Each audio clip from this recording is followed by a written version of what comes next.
Hey, Spider Nation, welcome back to another episode of Spider-Man's Tangled WebShow. I'm Jonathan, webmaster of SpiderManFanrave.com, SpiderManFanrave.com.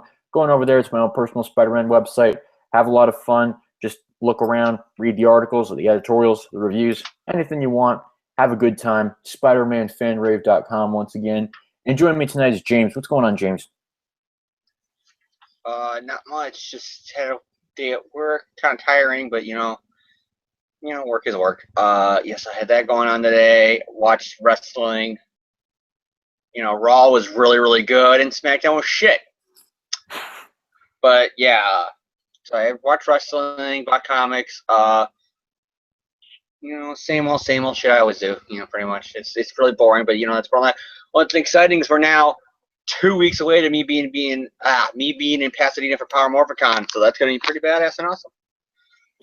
As for myself this week, what have I been up to? Well, I'm excited because we're a month away from fall semester, and I already have everything set, everything worked out, so I don't have to worry about it anymore. So I'm really excited about that. I'm really happy. Oh shit! I forgot to sign up for classes.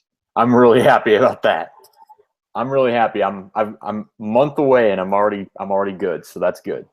Other than that, I'd like to just point out that I did have a bit of an epiphany this week, and maybe I'm headed towards the wrong career because the weathermen for this week told me that that we had a very small chance of rain today, and that if it was going to rain at all, it was going to be like a 10-15 minute little rain shower, spritz, maybe a rumble of thunder here and there. It torrential downpoured for, I swear to God, an hour and a half straight. So now you want to become a weatherman to avenge the weatherman who fucked up your day today? No, but here's what I realized. That is the only job where you can get paid to be wrong. That is, I feel like that could be like the most accessible. Well, you got the excuse. You got the ultimate excuse of, well, don't blame me, blame Mother Nature. Blame God.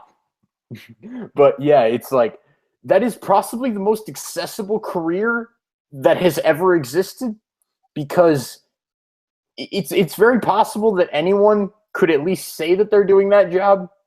Apologies to all the weather. Go on YouTube. There's some videos of anchors that have lost their jobs for saying stupid things on the air. Like one guy who was doing ironic enough in Ohio, I think. So it's your state. And the guy's like, okay, it's raining in Cleveland, Cincinnati, down here, up here, right here by Dayton, and fuck your mother, horse shit. And he screams it at the camera, and then he gives off this really creepy smile for doing it. You think he got possessed by the devil who made him say that. I apologize. Look it up. It's on YouTube. I apologize to all the weather people that I've offended by saying that it's such an easy job, but it's just like, because I know it's like actually very complicated and stuff, but still, I'd like to get paid to like I'd like to be able to have leniency to be wrong. I feel like that's a good career perk, better than a 401k, better than health insurance, better than anything like that. The ability to be wrong and still get paid. I feel like that's the best benefit anyone can offer. John, you do realize there's a lot of people who get things wrong and still get paid. You realize that, right? Yeah. A football player makes the wrong turn in a football game, still gets paid. Yeah, but a cop who arrests the wrong man still gets paid. A doctor who did the wrong thing in a surgery and killed somebody is fucked up but still got paid. Okay, but... Or, here, even better, I'll say it in a more polite way. He got the diagnosis wrong. He might have said somebody had cancer when somebody didn't, or whatever. Could you possibly sue that person for, like, for causing you distress, then? Like... No, not really, because they gave you a medical prescription, and then a few days later, they're like, oh, it turns out, after doing reevaluating your studies, we found out it wasn't cancer, it was something else. But it's like... I mean, that happened... Because Dr. Phil, I remember watching a Dr. Phil where somebody faked cancer, and Dr. Phil is like, you had the way out. You had the genie in the bottle. All you got to do was call up everybody and say, at some point or time, before you're supposedly dying on your deathbed, oh my God, I just got my life just got saved. The doctor said he misdiagnosed me. That's all you had to say to get out of this lie. Instead, your answer to get out of this lie is even more lies. Yeah, but here's the thing. Dr. Phil is probably... I do not like Dr. Phil. No, I don't like the guy, too. I don't like the guy, too. He says a lot of things that are either common sense or is very not right, I don't think. Because there was this guy who got arrested for drunk driving and wanted Dr. Phil's help to apologize to the family of his friend who he killed. And wanted Dr. Phil to help him getting rehab for his alcoholism while he's in prison for manslaughter. He wanted Dr. Phil to help him with rehab. Dr. Phil flies the guy out of jail for a day to be on the show. He brings the whole family of the guy, who's still grieving from the death, to point the finger at him, saying it's your fault, it's your fault, it's your fault, which, tough love it was. He drunk driving and he killed his friend who was in the car with him, who was also drinking. Like, I'm not blaming the guy, but still, it's like they're both at fault, kind of, He shouldn't have gotten in the car with the guy, whatever. But they're blaming him, and Dr. Phil goes, for that very reason, I'm not going to help you. You need to live with, you got to reap what you sow and lay in your own bed. And I'm like, so you brought this guy on TV who's still grieving the death of his friend, who has not at all said he doesn't feel any, he admits he fucked up, and that's why he's asking for help. You embarrassed him by having the whole family of the guy who's dead not make fun of him, but, scream at him and blame him and guilt him and all that stuff for a whole hour just for you to go, nah, psych, I'm not going to help you. Dick move, Dr. Phil. Dick move. And I'd just like to point out that our viewers and listeners, as they've been slowly, coming on to this live broadcast as we've been doing this, I'm wondering what you all are thinking right now as we are currently starting the show by discussing Dr. Phil. And actually, we've had people. We've had people come on to this show as we've been discussing Dr. Phil. So I'm wondering, they're just thinking right now, have these two gone insane, or am I just on the wrong podcast? But no, Dr. Phil is actually kind of a good segue, because there is another doctor that we're going to talk about today who is much better at her job. That's Dr. Ashley Kafka. Because Dr. Kafka is the head of a penis. Only in Amazing Spider-Man 2. That is not true anywhere else. But I still say people flipped out too much. Because for all you know, there could have been a deleted scene where he says my sister Ashley is also a doctor and she's better than me. For all you knew. But Dr. Kafka is the head of Ravencroft. And Ravencroft, at one point, was visited by a man named... Was a parody of Arkham Asylum in the Batman books. Ravencroft... That's all it was. Batman's making money with Arkham. We need to cash it on that. Okay, Ravencroft, it's in the Spider-Man books now. Done. Ravencroft was once visited by Judas Traveler. And that, ladies and gentlemen, is the topic of today's episode. Because as we said at the end of last week's show, we are covering today the first big arc of the 90s Clone Saga, which is the first big arc of an even bigger arc, which is in an even bigger arc, which is going to get an even bigger arc as a sequel coming up in a few months.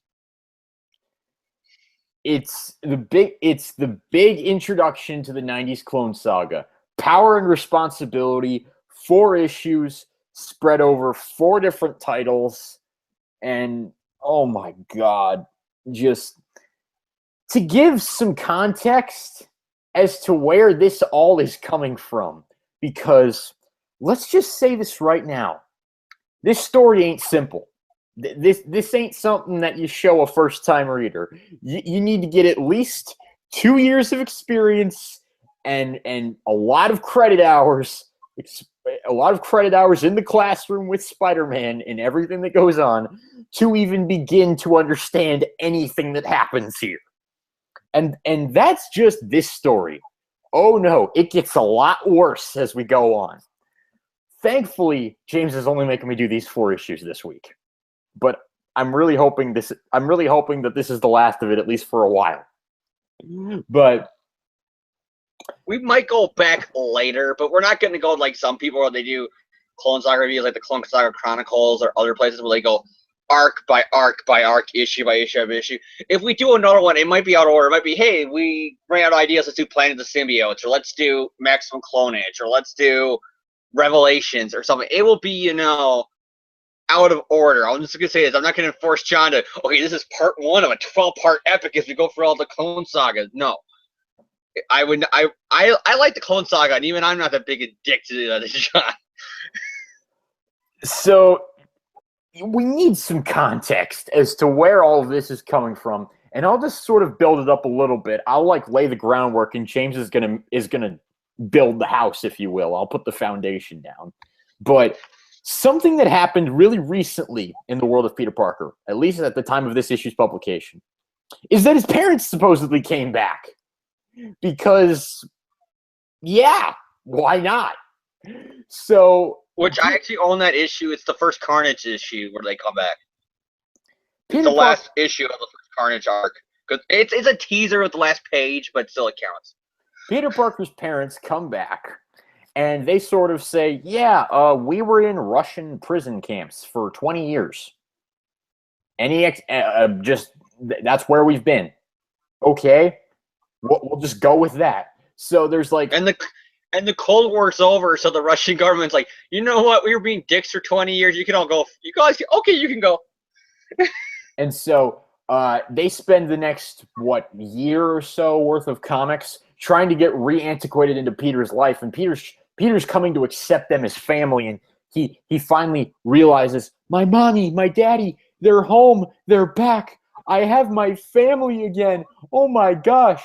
And they're robots created by the Chameleon, who was hired by Harry when he was the Green Goblin, because Harry wanted to screw with Peter, and so they made robot parents because comics. All right, it's just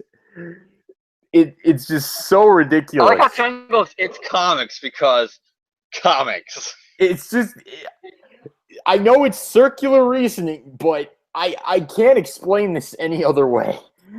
So, robot parents, Harry screwing his life up, and Peter and Mary Jane. This had big ramifications on Peter. I mean, even when Harry came back, in the issue of, I think it's like Amazing Family, one of the Amazing Spider-Man Family books, it revolves around Harry coming back. Peter's pissed at him, and it all stems from Robo Parents. Yes, I mean, like, remember, they made peace at the end of 200, but he was still pissed and didn't want nothing to do with Harry because Robo Parents. Like, I understand that, but then of course we get past this arc. Peter learns everything about the robot parents, that they were Harry's idea. He was hired by he hired the Chameleon. Blah blah blah blah blah. He throws the Chameleon in prison, after basically beating him half to death. So Peter learns all of this, and he's in pretty much a very, very bad mood because he's just had one too many tragedies, and he's just like on the breaking point of insanity. And then Aunt May has a stroke, like a legit stroke, and she's in a coma. And so Peter was already in a bad mood, and pretty much, if the guy was not clinically depressed, then I don't know what he was. Like, I'm pretty sure that any psychoanalyst who could take a look at these issues would see that he's clearly on the verge of breaking. And so when Aunt May has a stroke, Peter goes into a cocoon of webbing because he just can't deal with life anymore. And, everything that's been happening in his life, the robot parents, Venom, Gwen, Uncle Ben, Captain Stacy, all of this stuff, it's just building up. And now Aunt May, and he just can't take it anymore. Peter Parker is no more. I am the Spider. And that, ladies and gentlemen, is the foundation for where we are at this story. Now, James, I'm going to ask you, please, build our listeners a house. Okay. Yeah, so pretty much John said what's going on with Peter, MJ, and all them at this point. Here's what's going on with fucking Ben. This is the house. It's the house that Ben built. Pretty much. Remember way back in the 70s when Peter said, no, the clone was in love with Gwen and MJ I love, so that's how I know I'm the original, because the clone had no feelings for Mary Jane, so I'm going to go home and bang Mary Jane's brains out, and we lose our virginity to each other, and that's, or retcon later that that's how it happened, or whatever. But it ends with, him closing the door and saying, here, let me show you. Well, Ben's a fucking pervert peeping Tom, because he's crawling for the window to go in the apartment, still thinking he's Peter after surviving the smoke sample. Because Peter didn't check a goddamn pulse. So Ben wakes up in the smoke snack, goes back to the Chelsea apartment, and then goes there and sees Peter. Literally, the panel is right here, if you don't believe me, of like, where is the panel? I gotta find it. Because it's the most melodramatic thing. Peter is like giving her a hickey, undressing her, and he's all like screaming, I'm the clone, because he comes to the same realization as Peter. If this guy's in love with Mary Jane, then he's the original, I'm the clone. And so Ben's like, fuck it, I'm done, out of here, peace, Peter can have his life, fuck it, I have nothing to do, I should be dead. Like, he constantly like walking the streets of New York, and people are like a comedic joke of like, you see like in The Simpsons when Homer wants to commit suicide and he stands in the middle of the road, but everybody's turning away from him, and he can't understand why they're turning away from him, not running him over. That happens with Ben, because a truck comes, he doesn't realize portraying strength of a spider. It just does that superhero effect where it like indents with him there, and then he breaks the guy and he beats the shit out of the truck driver, and he's all like a crying little bitch in the rain. Why won't you kill me? Why won't you kill me? It's hilarious. It's all right here. So Ben's doing all this shit, and then he goes into what's called, and he goes to the May's house, and then he steals Peter's clothes that Peter was going to give to Goodwill, and says, well, Peter was going to give them to Goodwill tomorrow anyways, so I can just take them. So he takes them, he takes a graduation ring, because, that was going to be taken to Goodwill, a piece of jewelry, from his momentum from his class, but fuck it. And then Ben goes on a bus stop, he goes on a train, and he goes on a bus, and he's traveling across the country to find himself as he exiles himself with the lost years. He meets some guy who pretty much breaks up how great his life is, only to turn out the guy is a fucking liar and wants to kill himself.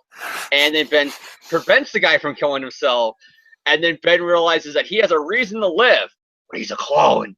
And I hate being a clone, and Peter's the original, and my life has no meaning. But I'm going to live and become Ben Reilly and trying to find life for myself, even though I have no documentations whatsoever. So Ben starts, scrubbing toilets. He becomes an illegal alien, more like an illegal clone, though. And he's doing all this shit, and then little does he know that he wasn't the only clone, and there was another clone named Kane, and Kane's like, Ben's the clone, and I'm going to kill Ben for being the perfect clone, because he can ruin Peter's life. So he goes to kill Ben, which caused the whole Ryder shit with, that guy Ryder who became like the new Vulture with like the jaw vomit shit from like Brand New Day era. His family's dead, and Kane's involved in it. And then so Ben's wanted for murder now. And then so Ben goes to Colorado.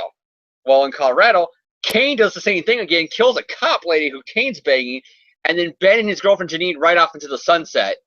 Both fugitives wanted for murders. And oh yeah, Kane being a clone has Peter's DNA and fingerprints all over all these dead bodies. I wonder if that's going to come into play later, John. It does. Trial of Peter Parker. So something happens, we don't know. Janine's dead or in jail, or they broke up or something, but Ben's not with Janine. He's, doing his normal life, while at the same time Peter found out that the clones aren't really clones. Yeah, seriously. Peter finds out the clones aren't really clones in the 80s, in the High Evolutionary big Marvel crossover event. It's pretty much real. The High Evolutionary is like, yeah, cloning's our thing. Warren just gave people plastic surgery to look like you and Gwen. He didn't really clone people, though. Oh, well, that solves the clone saga. Yep, it does. There's totally no clones. So we retcon the clone saga. They completely ignore it here in these issues. So while that's going on, and Peter thinks the clones now, and Warren just lied to fuck with Peter, I guess. Ben's still, doing Ben. He's in exile. He's doing some Spider-Man stuff, but not really. And, he decides to call Aunt May one day, and it just happens to be the day that Aunt May has a heart attack over the phone. He goes, "Not May!" Breaks the phone in front of everybody, slams it, and then rides off on his motorcycle. And some guy goes, "Hey, what's up with Ben?" And then the guy's like, "His aunt's dead." Wait, when did Ben say anything to you? He broke the phone, slammed to "Not May," and then rode off. How do you know that his aunt's in the hospital? But whatever. And so Ben rides across the country. He does shit like saving. It shows off he's Spider-Man because he goes to Gwen's grave and you see the class ring. He has the same bike that Peter had in college in the Arena era. He has Peter's haircut. He's doing Spider-Man flips. He has a Warren journal that he leaves at Peter's house when he breaks into Peter's house. And then Peter's all like, "Spider-Man's thinking, burglar!" And he freaks the fuck out, but Ben got out in time. And then Peter's like, "What's this?" "It's Warren's journal." "Oh, yeah, his clones." Peter doesn't mention they're not clones, but okay, the clones. "The clones try to destroy me, but I'm the Spider. Nothing can destroy me. Here's flashbacks to Craven because we got to throw you off the scent." And then Peter's doing "I am the Spider" shit. Ben or Peter decide to Ben and Peter start doing shit, and you don't really know which one's which, but not really because Ben's shadowed and you don't know who he is yet. Peter goes to visit Aunt May in the hospital. He's all mourning. He said, "I should have been here sooner. I'm sorry, Aunt May. I love you. I need to get my act together and be myself." Only for the nurses to say, "Hey, look, Spider-Man's outside the window." And then Ben, because it's Ben, it's the twist. Oh my God, it's not Peter, it's Ben. Looks out and says, "Oh shit." So Ben goes to run and hide in the rooftop, only for Peter in the Spider-Man suit landing directly on that rooftop. And they both stare at each other and can only say, "It's you." And that's the house. That was a mansion to sum up the Clone Saga and what Ben's been fucking doing this whole time. that is the Pretty house. much, Ben's been lost years doing exile shit, banging some chick named Janine who disappeared. Another clone named Kane killed somebody. Peter's DNA and fingerprints are all over that body. On shenanigans. Have fun. And now, let's put an addition on that house. Because Power and Responsibility Part 1, Web of We're Spider-Man. furnishing one room out of like 50. Beginning the saga that will rock the Spider-Verse. Spider-Man versus Peter Parker. Question mark, exclamation point. Inside, who is the Traveler? So we got creative team here.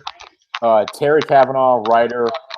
Stephen Butler, penciler. Randy Emberlin, inker. Kevin Tinsley, colorist. Steve Dutrow, letterer. Eric Fine, editor.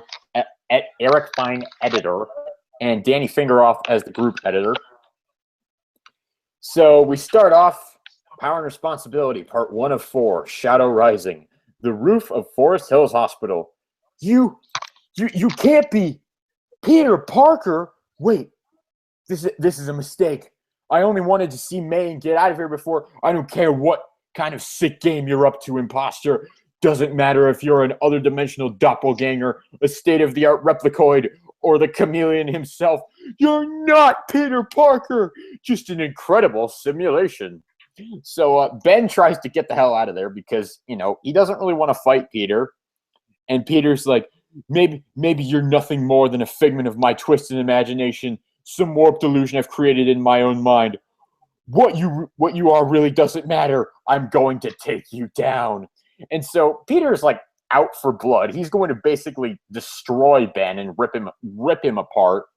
He chases Ben basically to a warehouse and just beats the living crap out of him, smashes him through a roof, and then just proceeds to wail on him.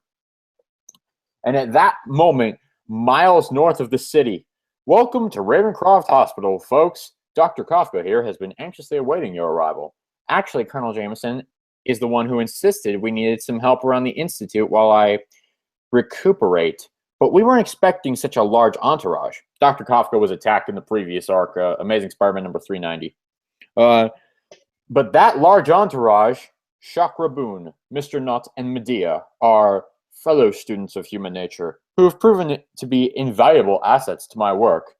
And Dr. Judas Traveler is not one to pass up an opportunity like this. Oh, Judas Traveler. We'll get to you in a minute. Yes, we will. But so like you may regret that decision yet, Doctor. Ravencroft is officially considered a necessary evil at best. We've had a superpowered riot and escape already in the few weeks we've been open. So I can't thank you enough for agreeing to share your expertise. So Judas Traveler and his gang go around. They ask a bunch of questions, and meanwhile, Peter Parker is beating Ben Reilly to death. But at that moment, Ben unmasks Peter and says, "I'm your clone, my clone, the Jackal's pawn. That was a long time ago, bro, and it looks like we both made some changes since then. But by the time you wake up, I'll be long gone again." And so back at Ravencroft, Judas Traveler walks around. He looks at the patients. Ravencroft is everything I hoped, and far, far more. The perfect location for our ultimate experiment. He looks at the chameleon, an inspired moment of self-recognition for a man who was never more than a pale copy of his friends and a hollow reflection to his foes. He goes around. He sees Shriek. And he sees Carnage. He just tries to figure out what makes them tick. The insanity of Cassidy, the power of the alien entity. Together they forge an evil so pure it can be tasted. And he, too, owes his downfall to Spider-Man. You heard Traveler's telepathic command, Chakra. Time for you to go astral and lure Spider-Man in. Initiate the test, my faithful host. What do you do? Put him out for the count, Medea. And so Traveler and his minions basically get all of the Ravencroft staff out of Ravencroft, and he forms like this energy barrier around the building so that no one can get in or out. And then all of a sudden, at that moment, Spider-Man wakes up in the warehouse. Ben Reilly's long gone. I'll never let you get under my skin. He got away while I was knocked out, but he can't be who he said he was. I saw my clone. I threw him in the smokestack. I held him in my arms. I don't want him to be who he said. Spider-Sense suddenly blaring. Danger! Dr. Judas Traveler has a challenge for you. He has taken control of Ravencroft, and he will destroy its inmates unless you stop him. Of course, if you defeat him, the inmates will go free to menace the world. Gone. Already, as quickly as she came. It's a no-win situation that I've got no choice but to face. Do you? I'm going to be honest with you, like, sometimes I really don't understand this guy. I really don't, but... So, people get killed by insane criminals, or insane criminals get unleashed on the city and kill people. So he is in a no-win situation, John. Either people die or people die. I would call that a no-win. But, like... Never mind. I guess I just articulated my point wrong, but I'm just like, Peter, I don't really get this guy sometimes. It's like, Peter, why are you going to save a bunch of serial killers? Like, why are you? No one dies, John. No one dies.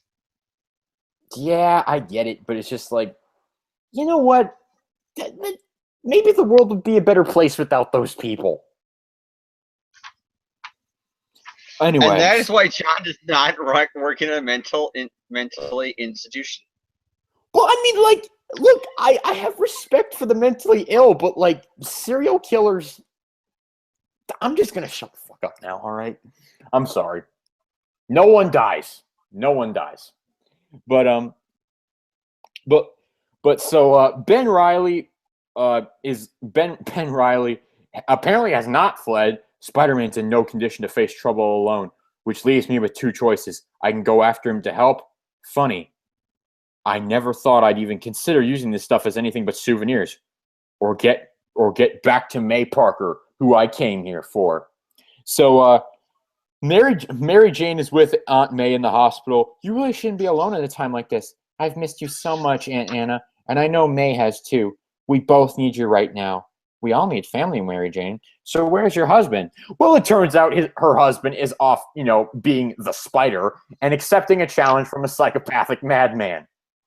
And that is to be continued in Amazing Spider-Man number 394, next issue, a hero is born. But we'll get to that right now as we get to Amazing Spider-Man number 394, Power and Responsibility Part 2, Defeated by Traveler. And so we got creative team on this issue. If I can find it, I apologize. This is me not being prepared for this. Oh yes, Power and Responsibility Part 2, Breakdown. J.M. DeMatteis, writer, Mark Bagley, penciler, Larry Maldstedt, inker, Joe Rosen, letterer, Bob Sharon, colorist, Danny Fingeroth as the editor. So this issue starts off with classic J.M. DeMatteis. Psychoanalysis of Ben Reilly standing on a rooftop on a ledge, looking out over the city, just contemplating the world, his life, what he's about to do. Because, as we all know, we can't have a comic without deep psychoanalysis that no one really cares about. That no one really cares about. We can't have a comic without stuff people don't care about. So, just basically skipping over all of this because it's boring as heck. Sum it up in 2 words. He's the original, I'm the clone. Pretty much, basically. It's like, I've spent 5 years in exile. And now what? I'm back in this city. But why? Why? Why? Because apparently Marvel thought this story needed to be told. So, because oh shit, DC's killing us with the death of Superman and Batman Nightfall, which are big, epic, year-long events. We gotta do that with Spider-Man too. So Dr. Kafka and John Jameson have been teleported outside the Ravencroft Institute. They're looking in, and they're like, "Oh my gosh, what's happening in there?" And Judas Traveler is like doing a psychoanalysis on Edward Whelan, who is also Vermin, and he momentarily turns him back into Vermin for no reason at all, because then he just teleports him right back out and just says, "Yeah, screw off. I don't like you. I don't want you. So I have no reason to keep you around." And so at that moment, Spider-Man is walking through the compound, and basically it's more of the "I am the Spider. This world is preferable to Peter Parker's pain. This asylum full of the criminally insane and everyone who hurts people. I am the Spider. And this is so much better than dealing with robot parents and all that stuff. Carnage, all these horrible people. The Chameleon who can't even find an identity, who is shape-shifting so much because he's just in such deep pain. My work is done. I don't have to hurt the Chameleon anymore. But now, Judas Traveler, he's in my head. But you know who isn't in Peter's head right now? Mary Jane, because she's part of Peter Parker's life, and he is the Spider. He does not deal with Peter Parker. Peter Parker is no more. He is the Spider. Ow, that hurts my throat. It hurts my throat. I'm sorry. It really makes me think, though, that at least right now she's married to the guy. In modern context, they're not married. So what the fuck is Mary Jane doing with some douchebag who's just webbing cocoons in their palace going, I am the Spider? Wouldn't she be like, yeah, fuck you, I'm leaving? Yes, so Mary Jane's getting on a plane to go to Pittsburgh to make amends with her family. Because apparently, I think it was like Aunt May's stroke made her realize that she finally needs to fix things with her family. So she goes off and she's like, well, my husband's not around. To take her off the book for a while, that way Ben doesn't bump into her. Let's just call it what it is. And she's like, oh, well, since Peter's busy, having a mental breakdown, yeah, I don't really need to comfort him right now. So I'm just going to go to Pittsburgh. I'm just going to take a vacation because why not? And so Mary Jane goes off. She gets on the plane. And then the plane blows up because Bob Harris said so. No, wait, sorry, that's a few years later. Bob Harris will have his hands in this cookie jar later on with the Clone Saga, but not right now. Oh yeah, no, this is still Danny Fingeroth. Let's just say his whole goal when he got hired as Marvel editor was to end the Clone Saga. He delayed the ending for a year. And so Ben Reilly is in the hospital. He's he's saying, she doesn't know me, but I know her. But do I know her? Because these are not my memories, but they are my memories. Because it was my life, but it wasn't my. For God's sake, just for God's sake. And then a doctor comes in. Get ready for 3 years of that, John. I know. I read all that, James. I can't believe I read all that. At one point, I've read all the Clone Saga. All right, I did read it in trade. That was 3 years ago. I never touched it again because I needed a shower every single time I read it, and I feel like I need a shower right now. I just took one actually. So all of a sudden, Mr. Parker, he hears the name and he doesn't know whether to rejoice or run. Does this woman know Peter Parker? Because he's not Peter Parker, but he is Peter Parker. But he's not Peter Parker. But does this woman know him? I'm Dr. Caputo. I don't mean to intrude, Mr. Parker, but from all your wife has told me about you, I feel as if we've already met, but we haven't. Wink. Great job, Gimateus. Just great job. And so you look like you could use a friend. Doctor, you don't know the half of it. And so then this is the true JMD Mateus coming out. Insects, spider, webs, man, insane. Parents, faceless, wife, alone, aunt, alone. And it's just like the word alone, just like several times in a row. No, his fragmenting thoughts, they scream. And then all of a sudden, Traveler shows himself. And he strangles Spider-Man. Why struggle? I've been dancing through your consciousness for hours. Do you think you can force me out now? All through this institution, our minds obsessed with you, Spider-Man. Your name runs like a mantra through their twisted psyches. They strain futilely to understand you, but their very madness prevents them from ever doing it. I want to understand you as well, and I will. By pushing aside the final veils of consciousness and moving in to the parts of your soul so deep, so shadowed, that you yourself are unaware of the truths that reside there. Why are you laughing? You're crazy. Stop! You can't do this to me. You don't have the right. I'm not some joke. I'm not some laboratory experiment. I'm a man. No, I'm the spider. But I'm a man. Sorry, I had to do that meme joke. I'm a man, but I am the spider. But I'm a man, but I am the spider. That you are. An utterly broken man. But no, I'm the spider. Aunt May, Mary Jane, Gwen, Uncle Ben. Ah! So, it was not... They're all one word, too. It's not just their names. It's our full name, which is Anta Mari John Gwyn Gogolgin. Madness is the only sane response. So, it was not what you expected. What now, Judas? Oh, our little experiment is not yet over. You see, Scryer, my old and dear friend, when I looked into his mind, I discovered that there is another. Ben Reilly. I am Chakra, and I bring you a message, a choice from the Traveler. Didn't we just do this last issue? So, yeah, yep. She basically is like, hey, that over 2 issues in the Clone Saga, John, and they're already being redundant. So, yeah, that offer that we gave Spider-Man in the last issue. Yeah, we're gonna give you the same one because we've run out of ideas, and we also have Spider-Man shackled up. To be continued. Bum bum bum. Oh my God! Just okay. Let's break this stuff down. Let's just. Well, first of all, that was bullshit.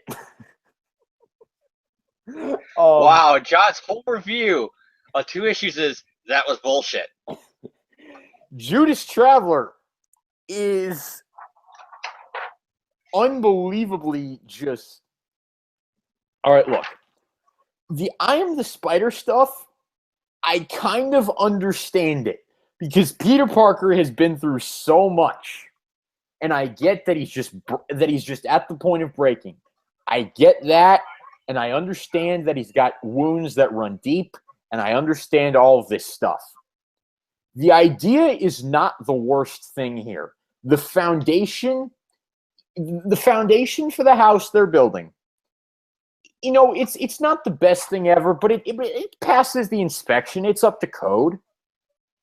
But here's the thing. When you just beat it into the ground so horribly with this overdone, redundant psychoanalysis that nobody wants or asked for, it's just bad. And it just becomes almost like a parody. And it's like you put all this redundant narration in there that's just exercising the same point over and over again. I am the spider. No, you're a man, but I am the spider. But no, you're a guy. I am the spider. It's like, geez, if I want to read this, I'll go read poorly written Batman. All right. It's like this is clearly, it's like, I don't know what to make of this. It's just so ludicrous. And then Ben Reilly coming back, which I'll admit, my disdain for anything clones that came after this story. I was not opposed to the Clone Saga before I read it. When I read this like 3 years ago. I went through the whole thing in the trades. And by the end of this thing, I was so done, and I had such a low opinion of clones that I can never read the Clone Saga ever again unless I'm physically forced to. And it's just like, I see Ben Reilly, and it's just like, I have bad memories. And again, it's just like that whole thing of, I'm not Peter Parker, but I am Peter Parker, but I'm not Peter Parker, but I am Peter Parker. And like, it's not that this is a bad idea. Having all this introspection and all this character analysis, I like stuff like that. But when you do it like it, but when you execute it like it's done here, and just overdo it to such an extent and make it so stale and boring, that's where you lose me. And that's what makes the comic not enjoyable. And then there's Judas Traveler, who is just so ludicrous and so ridiculous and so unbelievably stupid. And James will tell the story of Judas Traveler when we get to the end of this, because it only goes downhill from here, people. It only goes downhill. We are just scratching the surface of the BS that is Judas Traveler. Dan Slott recently came out and said that the two Spider-Man villains he will never use are Mindworm and Judas Traveler. Dan Slott, good choices. Just thank you. Because Judas Traveler is one of the worst Spider-Man villains ever. His plot here is shaky at best. His execution is beyond laughable. He wastes time on these, and his motivation is honestly kind of confusing. I don't know. That might just be me, but here's the thing. Confusing is the most applicable word ever when you're talking about the Clone Saga. That and off-the-wall batshit. So, I'm going to give this a score that I've never given in my life. I'm going to give it a question mark. I know that doesn't look anything like a question mark, but I give it a question mark because I have to ask, what did I just read? Just what did I just read? That's what I have to ask. John, can I give my review? Yes. James, what did you think of these two issues? You just read a whole big old bowl of awesome sauce. These are so bad, it's good. I love the Clone Saga. This is the 90s. If you're a 90s kid, John, you would get this. You're late 90s. You were a baby when this stuff was going on. I was a kid when this stuff was going on. James, this shit was awesome. James, I'm going to make you feel old. When this issue came out, my parents hadn't even met yet. Exactly. You weren't born yet, John. So you don't know how epic the early to mid-90s were with all this cheesy stuff. I mean, according to you, I guess Mighty Power Ranger wasn't cool. Big Bad Beetleborgs wasn't cool. VR Troopers weren't cool. Tech 2 Teenage Alien Fighters from Beverly Hills wasn't cool. Saved by the Bell wasn't cool. This is 90s cheese at its best, John. It's a comic book cheese at its best. And My God, Ben is awesome. Please bring him back in Clone Conspiracy. Hashtag bring back Ben. There's complaints with it, but like I said, it's so bad it's good. Like Traveler.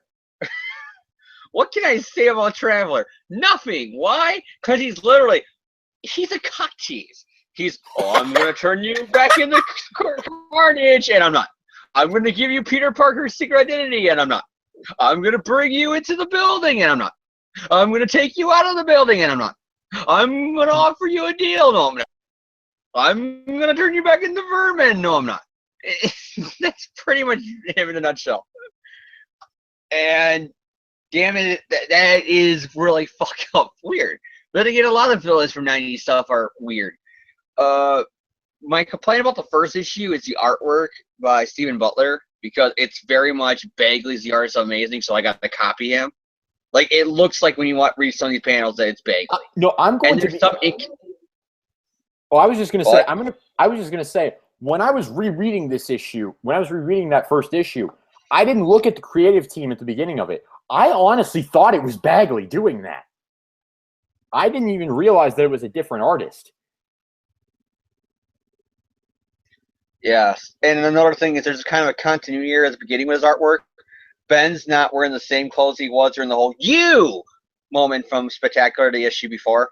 He was wearing a blue leather jacket, and here he has some kind of brownish cloth one. So did Ben say "you"? Go home, get a change of clothes, come back, and say "you" again to Peter on that same rooftop? You! Oh crap! Wrong clothes. Oh, you got the continuity of Peter going, but you can kind of explain it away that Peter's losing his mind. He's not thinking, wait, that's not a clone. That was just some dude named Anthony Sebra who Warren gave plastic surgery to make look like me. You can see how Peter in his fuck up mind is not thinking. He's just thinking imposter like his parents. So I'll give him a pass for that. Some people go, oh, it's a continuer, and he's going insane. He's not thinking rational. He's going to just jump to the clone. Yeah. Kafka's the worst doctor ever in the history of doctors, because how the fuck did you think Judas Traveler and his people are elite scientists and students when you see how they're dressed? You got Judas Traveler, who is like a gay pirate. You got wannabe 80s rock star wearing stripper stiletto shoes. You got purple skin jewel lady. You got slutty rogue, and you got 1940s gangster. How did she think these are students and a professor? I will have no idea. All right, James, but do you give this? Before you do this, any other thoughts? And do you give this a thumbs up, a thumbs sideways, a thumbs down, or maybe we should introduce the question mark as like the? Why did I do a thumbs up? Oh, it's a thumbs up. Like I said, it's so bad it's good. All right, but James is kind enough to take the reins from me and recap the second two issues while I go get intensive therapy to recover from the Clone Saga that I just recapped for you. But James, do us all a favor. Recap Spider-Man number 51 and Spectacular Spider-Man number 217 for us. This issue is a heartbeat away. No, literally, that's the name of the issue. It's Power and Responsibility Part 303, written by Howard Mackey and art by Tom Lyle. Scott Hanna did the finishes. Make sure I'm reading the credited name right here. Star King Comics crafted lettering. Kevin Tinsley did colors. Danny Fingeroff did the editor. Was the editor and chief of this mess that ended up costing him his career as editor-in-chief at Marvel. Literally, he lost his job and was demoted back to being just a writer on Spider-Man books because of this. Yeah, I could see that. That would be like if the Spider-Man books tanked after One More Day, Quesada being regulated back to just being an artist on Daredevil. Yeah. All right, James. So what happens in these issues? Pretty much this issue began with where the last one left off. Literally, it's like the ending of like a horror movie where the first 5 minutes is the last 5 minutes of the last horror movie to explain how the killer survived. It's basically that. It's the same thing again. Ben's in the hospital. He's talking to May. He's doing the same, Deontay things, only it's not Deontay, right? It's Simon Tower Mackey. Of the whole, I'm the clone, he's the spider. I'm the clone, he's the spider. I'm Ben Riley. I took your maiden name and Uncle Ben's last name because I got to tell people that because they don't already realize that. When I said my name is Ben Riley, they can't put two and two together already for that. And then he keeps going on and on about it, and then he's like recapping what happened in the last issue, and then he's all like, oh, May, I can't go. But I should go because I'm just a clone. But I can't go because I still love you. But I don't love you. It's Peter's feelings that love you. But I'm a clone. I'm Ben Riley. I have an identity crisis. I'm a clone. And then he kisses her on the cheek and then goes, I'm going to just let Spider-Man be Spider-Man. And then, of course, they run into Aunt May's room, freaking out. Oh, my gosh, she's dying. She's dying. Oh, no, false alarm. Someone just go to the doctors after Ben leaves. The doctors run in like, oh my gosh, she's dying. Oh, somebody just unplugged the thing here. It's like, what? Somebody unplugged your life support, and you're like, oh, no big deal. Plug it back in. What? So Ben, web swings through the air, trying to find out where the fuck is Judas Traveler and all this shit. While that's going on, Peter's like caged up in a cell, which seriously, this is where he belongs at this point in the comic. So yeah, props to Judas Traveler. He finally gave Peter what he needed. And then Traveler's like, I'm gonna do more J.E. Deontay shit because Deontay is the guy who came up with me. I'm gonna psychoanalyze you while my sidekicks are gonna use 90s blasters at Ben Riley outside the door. Literally, they start pulling out like Star Wars super soakers and start shooting at Ben, who finally shows up. And while this is going on, Peter has the most biggest mindfuck ever, as literally every supporting cast member, dead or alive, comes at him in a web, and then he starts screaming, "No, Ben, May, Gwen, Mary Jane, Craven, all of you!" And he's freaking the fuck out by this. And then while this is going on, he's like twitching in his cell while Judas Traveler is just going, and then Peter then just decides to say, I had enough of this bullshit, and he like literally starts murdering his whole family. It is vision. He's all like punching Gwen, punching Mary Jane, punching the villains, and especially punching you, Harry, because gotcha no more. Like literally, I think that's the actual line. Is like gotcha no more. Yeah, that's what he says. No more gotcha. Or... It's a little bit. He says what? No, he says gotcha no more.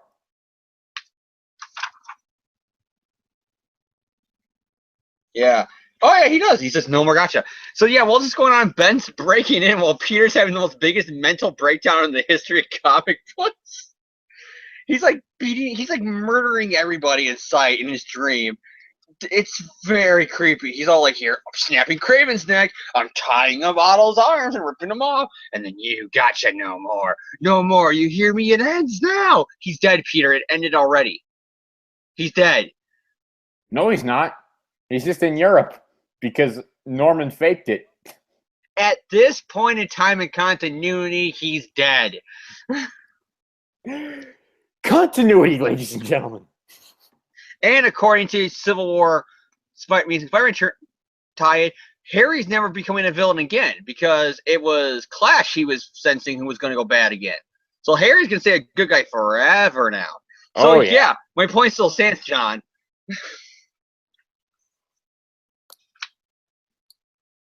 So yeah, as this is going on, you got more, Spider-Man fighting. Ben just fighting off Judas Traveler's like wannabe '90s punk rock band students, and he's doing it. And then Peter breaks out of his restraints, like "fuck no!" and he breaks through the window. And in his big old homage to the Burt Hamilton, he says, I had enough of your shit. Breaks through the window, and then Judas Traveler just starts doing the choking him out thing again. That was anticlimactic. He literally jumps right into Traveler's hands. It's like weird. But then here comes Ben with his mask and everything all ripped off, and Ben's like, "It's time for a Spider-Man team up." And then he goes, "It all ends now, Traveler." And then in the most prophetic thing ever.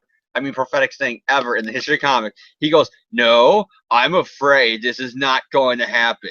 Not just yet." Because Ben says it ends now, and he says, "No, that's not going to happen. Not just yet." Dun, Truer words have never been spoken in the Clone Saga.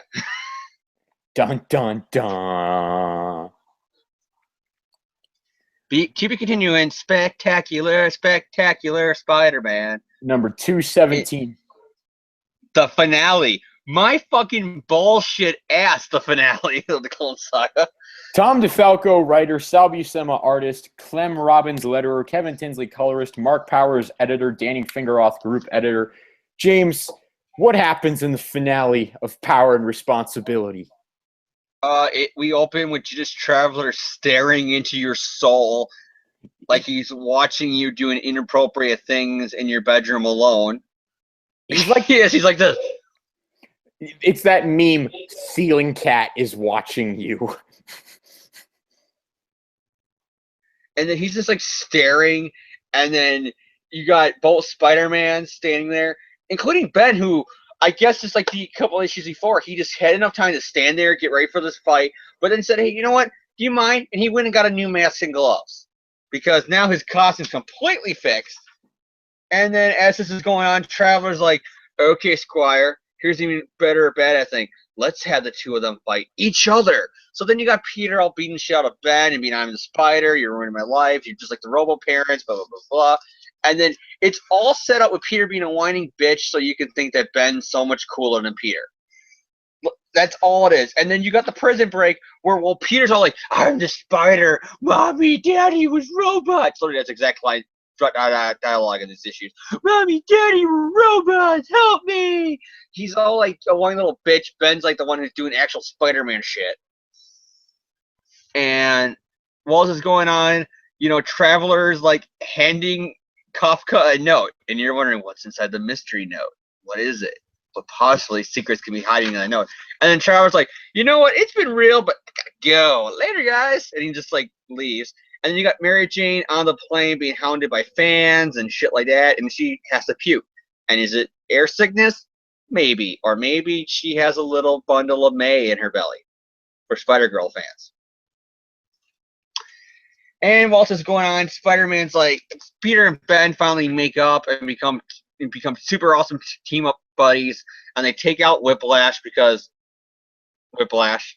Then they fight Carnage, and here's a guy who in his first two appearances was a total uber badass, taking on in 3 panels. Yeah. I mean, in 3 pages. He is completely like down and out in 3 pages. And then Judas Traveler is like literally walking to his car, and then Ben decides to join in Peter's homage Burt Hamilton, and they both jump out the window saying, "Hey, stop fucking with our shit!" And then they break through the window, and then Ben jumps into Traveler's car, but Traveler's not in the car. Car goes boom. Peter thinks his clone is dead. And then Traveler is really in the office this whole time. And with his red eyes, he stares and says, "You know what? Bye. This was fun. But, you and your clone are kind of freaking me out. So I'm going to get out of here." Yeah. But it was pretty awesome fucking around with your life, wasn't it? Awesome, wasn't it? Me fucking around with your life for wasting your time for 3 issues and the fans? Bye. And then he leaves, and then he's all like, "I'm the Spider. I'm angry. Oh, Traveler." And then Vermin's like, "Wait a second. Here's a letter from Judas Traveler that is post-dated 3 weeks ago in the mail. It's a letter from him saying he can't come. That means this was an imposter. That wasn't the real Judas Traveler after all." Only the cuts to the car 1 panel later, and Traveler like, "No, it was me. I sent them a fake letter saying I wasn't Judas Traveler because I want to fuck with their minds even more. Even though it's completely pointless and nobody gave a shit if they knew I was Judas me going into this place calling myself Judas Traveler if I was just going to say I'm not Judas Traveler with a letter. Not my totally cool, awesome powers where I can wipe people's memories." No, it's a letter that does it because I'm a genius and I'm evil. Literally, does that make any sense to you, John? No. Exactly. That's Jewish Traveler in a nutshell. And then, of course, he has to say something very vague to get you excited more for the clones. And what does he say? Spider-Man is kind of a dick, but I find his clone very intriguing. But here's the thing. He says Spider-Man and his clone.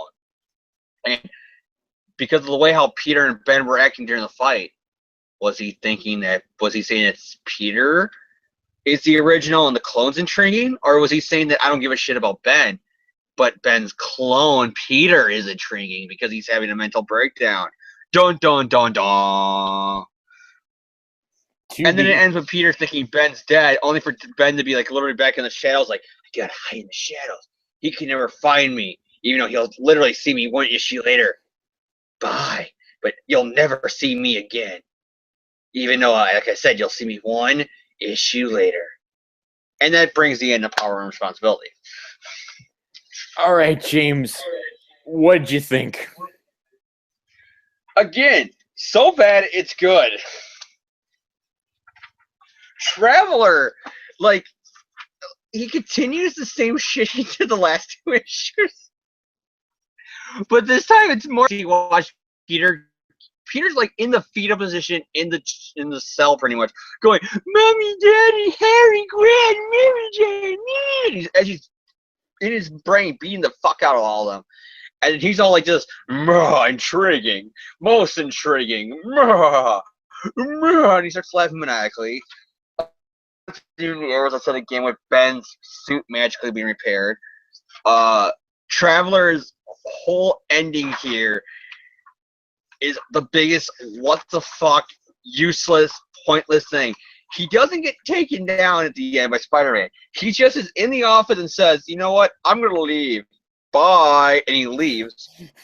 And then they find a letter which says, hey, that's not me. I'm not going to show up. That's an imposter. And they're like, well, then he wasn't the real Judas Traveler. Only for one panel later, Traveler will go, yes, I sent him a fake letter saying that I wasn't Judas Traveler, even though I was. Then what was the point of the letter? What? Well, because you were walking around telling everybody you're Judas Traveler. But then you gave a letter so people won't think you are Judas Traveler. Yeah. Then why didn't you just give a fake name from the beginning? Why did you have to go around calling yourself your real name? Oh, I guess I didn't think that out. Yeah, you didn't. It's almost like Dean Tamus invented a really cool psychological villain only for him to realize, I have no fucking idea what I'm going to do with this loser. Literally, there was a quote at the time of the Clone Saga between all the writers. Dean Tatus is the only one who wanted to use him and the only one who knew how to use him because he was the only one who knew the character's fucking backstory. He's the only one who understood how this character even worked. And it didn't fit the Clone Saga whatsoever. If this would have been a regular issue in his Amazing run with a freaky villain, it would have been okay. It's because it's like, we need a villain for this first Clone issue and it can't be Jackal. I know, how about my Judas Traveler idea? Okay, do it. And then literally they read the 4 issues and they're like, the editors and everything's like, that's the most epic mindfuck I ever read. Print that and make more issues with him in it. So yeah, you got that stuff. You got more Peter, and like I said, that there's the hint that it's Ben the clone. I mean, it's Ben the clone with the whole Judas Traveler being like really vaguely Spider-Man's kind of cool, awesome, and a badass, but I find his clone very intriguing because he says it that vaguely that you think, oh, is Peter the clone, is Ben the original? Because intriguing can be taken more than one way. Is he intrigued by the fact that Peter has a clone, or is he intrigued by the fact that Peter had a mental breakdown and Peter's the clone? Because remember, he's choking out Peter, and he's reading the deep, darkest reaches of Peter's soul, and then he starts laughing maniacally at it. So the whole thing is, you think he's laughing maniacally because he realizes that Peter's the clone and Ben's the original. But that doesn't make no sense now. Oh my god! The only thing I can think of, because he says I'm reading into the deep, dark reaches of your soul. Retcon, he's reading into the Parker marriage.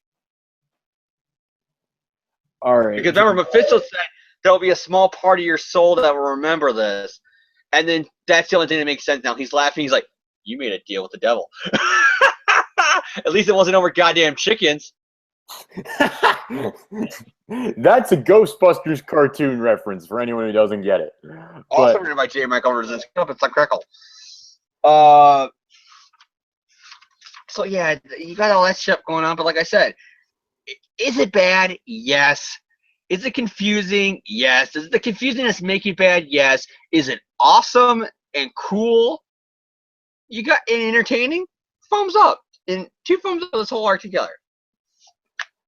I'm gonna give it another question mark because what did I just read? I basically copy and paste my review of the first 2 issues and put it here, but the one edition is like, and this was my real WTF moment, was the letter that Judas Traveler left. It was just like, James articulated it really well. I don't think I need to go through it again, but I was like, what did I just read? What I just read was not healthy. It was not nutritious. It was like, it's like that. I don't even know what the analogy is, because whatever this was, it was not Spider-Man. I don't know what it was. It was like my nightmares come to life. And so I give it a question mark. I give it a W, and I put a T and an F and an F at the end of it, because I'm like, what? And that's my review of this whole arc. Is just, I'm speechless. I cannot believe that Marvel put this out. I cannot believe that in my opinion, the best comic book company of all time put this out. I just cannot believe it. But yeah.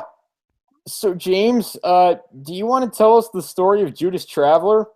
Because you mean because part of the Clone Saga is the mystery of who is Judas Traveler, why is he doing this, where did he get his power from, and why is he an international man of mystery?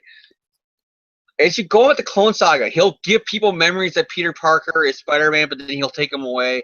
He'll send people to other dimensions. He literally has, after Aunt May dies, spoiler alert, he has her soul in the palm of his hands. He has very godlike powers, to the point that, you want to know what the big fan prediction at the time was, who he was going to reveal? And it sounds like kind of ironic now, to the point that he had Aunt May's soul at the palm of his hand. Guess who was the main fan prediction of who he was going to reveal to be? Mephisto. To the point that fan speculation was going to be that that's how they were going to undo the marriage. This is back in the 90s. They thought it was going to be Mephisto's final fuck. Would be like, oh, I'm twisting reality or some bullshit. This is real stuff. Like, go on like the 90s early internet, like search on like, whatever old websites. There's fan speculation with the Clone Saga, and one of the leading theories is it's got to be Mephisto, especially with the whole Judas Traveler having Aunt May's soul in the palm of his hand. And ironic enough, the editors and writers and everybody at Marvel said, no, using Mephisto in a Spider-Man book's stupid. I got a better idea. He's a mutant. Mutants have very god level powers, and his god level power is making people think he has god level powers. See, it does not make any sense. The bit of Tatus, he's a psychiatrist who was studying about the effects of psychology on the mutant gene, only for his mutant gene to kick in right when he's having a mental breakdown, of freaking out of if he had a mental breakdown because of a mutant gene. And so his mutant power, because of his breakdown, is super delusional, where he and everybody thinks he has god power. So everything we read in this issue, all him zapping people and astral projections and giving people false memories and blah, blah, blah, and going into Peter's mind, he's not really doing that. He's just saying he's doing that, and Peter thinks he's doing that. Because his superpower is making people think that he has superpowers. I'm not kidding you. That is literally Judas Traveler in a nutshell. He is an imposter. The real Judas Traveler, who wants people to think he has an imposter, is actually a guy named Judas Traveler who is an imposter of a supervillain. You're welcome, Clone Saga. That is the Clone Saga in a nutshell. And Squire's Norman Osborn. Spoiler alerts. All right, but That's just, we wanted to tell that story because James told me that story before the podcast, and we had to share that on the air because that is. And we're probably never going to do another clone episode after this with John, so unless it is something like, oh, let's do Revelations one day because it's the end of the Clone Saga, so who gives a fuck? But, so yes, that's pretty much going to do it for this week's review. That's also going to do it for this episode of the podcast. We don't really have anything else to talk about. I have a headache because, oh my God, what did we just read? But yeah, James, any final shout outs or words for the listeners before we sign off? Shout out to Shout Factory. The All Ranger DVD box came out and it looks pretty badass. The cover design for that. So shout out. I'm going to definitely pre-order All Ranger when I get that chance. Support your Sentai DVDs if you're also a Power Ranger and Sentai fan. All Ranger. All Ranger is not that good of a series. I mean, it almost canceled Sentai because of low ratings. I mean, dude, that was mostly because literally Japanese 9/11 happened. So they were told to tone down your very military robot apocalypse storyline and turn it into more kind of kid-friendly superhero camp that you associate with Power Rangers and Super Sentai. So because of that, you had very kind of mixed singles for the storyline of the season. So, and it turned off a lot of people. But it became Power Rangers Zeo, so just get it for the whole scene where that footage came from. This is epic. So yeah, shout out to Shout Factory. Can't really think of any other shout outs right now. Off the top of my head, I can't think of one thing. All right, my shout out, Marvel Stanley, Steve Ditko. Thank you for Spider-Man. Other shout out this week. You know what? I'm going to give this shout out because, and I know James is punching me in the face before I even say this. I've really gotten into that show, Two Broke Girls. I've really gotten into that show. I'm sorry. Actually, no, I'm not, because I don't apologize for it. But it's terrible, and it's awful, and it's completely awful by every objective standard, but I don't know why, but I can't stop watching it. And so, John, you just summed up the saga. Thank you. Now you understand. I've binged the entire first 3 seasons of Two Broke Girls in the past month. So, yeah, I guess good for me. But, yeah, I like that show. Other shout-out, Captain America Steve Rogers #3 came out this week. I enjoyed that. Nick Spencer is really doing a good job on the Captain America books. So, thank you, sir. Thank you. I am enjoying your Captain America run. Other shout-outs, I don't really have any. Next week, we will be doing another classic issue because it turns out that the next issue of Amazing Spider-Man Volume 4 does not come out till the 10th. And that is the week we don't have a podcast. So that review will be a week late because James will be at Power Morphicon. But other than that, yeah, just check back next week for another classic issue review. It'll be my turn to pick it, so you can guarantee there will be no clones. Just guarantee that every single. And I can guarantee right now, John's gonna specifically pick a book that I'll hate just to get back at me. No, I don't really know what book James hates that much, but Well, to be fair, the 2 that you know off the top of your head, we either A, already reviewed it, or you said we would never review it. So yeah. Just pass in one more day. So yeah, check back next week for a classic issue review. Enjoy life, I guess. We are like, summer is pretty much almost over. I mean, we're hitting August here, so we're getting down the last few weeks of summer here. So yeah, thank you all for tuning in. Thank you for putting up with the Clone Saga and my dislike of the Clone Saga. And we will see you all next week.